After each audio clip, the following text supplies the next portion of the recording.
복지체계를 걸맞게 이낙연 대표께서 제안하신 신복지체계가 우리 이 모임의 가치와 정확하게 일치하는 부분입니다.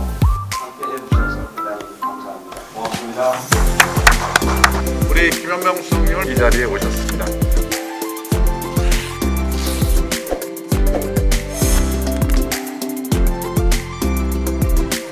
오늘 말씀드릴 내용은 이낙연 대표께서 말씀하신 신복지 체계의 핵심 기둥이 보편적 사회보호 체계라는 개념과 국민생활기준 2030 이게 큰 뼈대를 이루고 있다. 경제 사회 구조, 노동시장의 변화가 너무나 크게 급격하게 변화되고 있어서 중산층의 삶의 기반도 무너질 상황이 지금 와 있는 겁니다.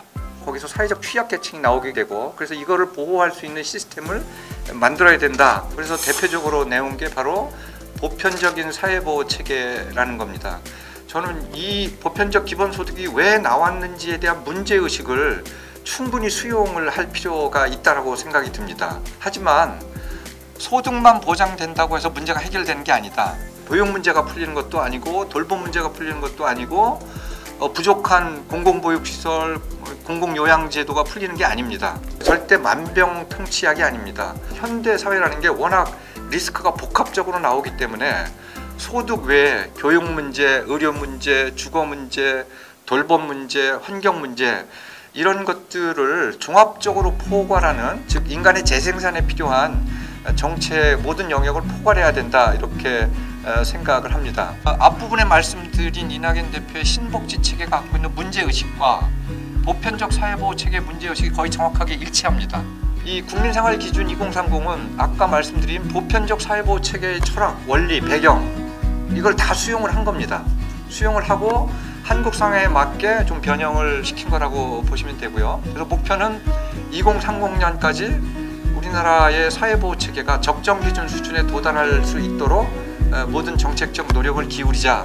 최저 기준과 적정 기준 두 가지를 설정을 하고 최저 기준부터 충족시켜서 예산 투입해서 끌어올릴 부분은 끌어올리고 그 다음에 이제 적정 기준을 지향해서 나가자라고 하는 게 이게 바로 국민생활기준 2030이 갖고 있는 핵심적인 목표입니다. 그래서 교육, 주거, 돌봄, 건강, 안전, 환경, 고용 등 여러 영역에 거쳐서 시민적 삶을 보장할 수 있도록 모든 포괄적인 위험에 대해서 보장을 하자.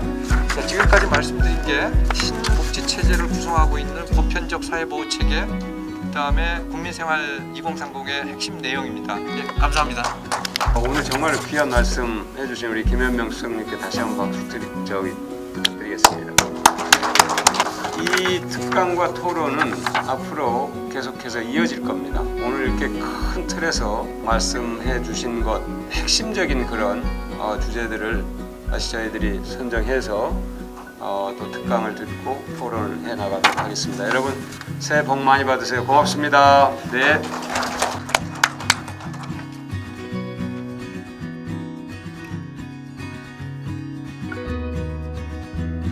경제 사회 구조가 우리가 생각한 것보다 훨씬 빠르게 근본적으로 변해가고 있습니다. 그 상황을 어떻게 대처할 것인가에 대한 진지한 고민이 필요한 것이 현재 상황입니다. 우리 복지제도의 허점이 무엇인지 그런 것을 빨리 파악해서 모든 사회적 위험에 대해서 포괄적으로 대비할 수 있는 시스템을 만드는 것이 굉장히 중요하다고